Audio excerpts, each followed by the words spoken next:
नमस्कार मित्रांनो, मी अथर्व सुदामे. मी एक कंटेंट क्रिएटर आहे आणि भरपूर लोक मला विचारत असतात की आम्हाला पण कंटेंट क्रिएटर व्हायचं आहे, तर ते आम्ही कसं होऊ. तर ह्याच्यासाठी कुठली प्रोसेस नाही आहे की ह्या पद्धतीने गेलात किंवा ह्याचं शिक्षण घेतलं की तुम्ही कंटेंट क्रिएटर होतात. कारण कंटेंट क्रिएटर म्हणजे एक कलाकारच आहे. पण कलाकार जर तुम्हाला व्हायचं असेल किंवा त्याच्यातली ज्ञान प्राप्ती करायची असेल तर तुम्हाला त्याचं शिक्षण घेणं फार गरजेचं आहे. आणि मी ज्या ठिकाणी हे सगळं शिक्षण घेतलं ते म्हणजे देवदत्त पाठक यांच्याकडे मी 2.5-3 वर्ष गुरुकुल पद्धतीने शिकत होतो. त्याच्यात तुम्हाला थिएटरचं नॉलेज तर तिकडे दिलंच जातं. त्या सगळ्या ज्या गोष्टी असतात टेक्निकल थिएटरच्या त्या तर शिकवल्या जातीलच.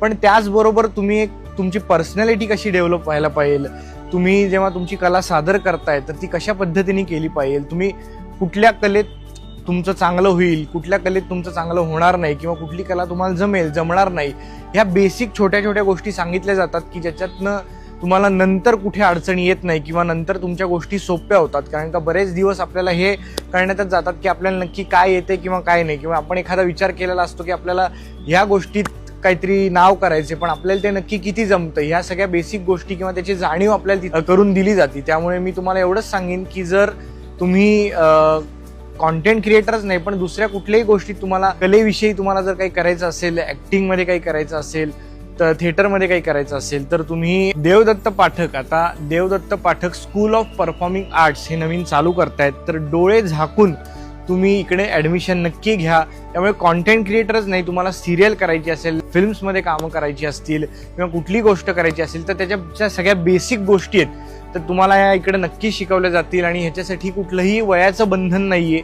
तुम्ही अगदी लहान मुलांपासून ते अगदी म्हाताऱ्या लोकांपर्यंत तुम्ही इकडे जाऊ शकता.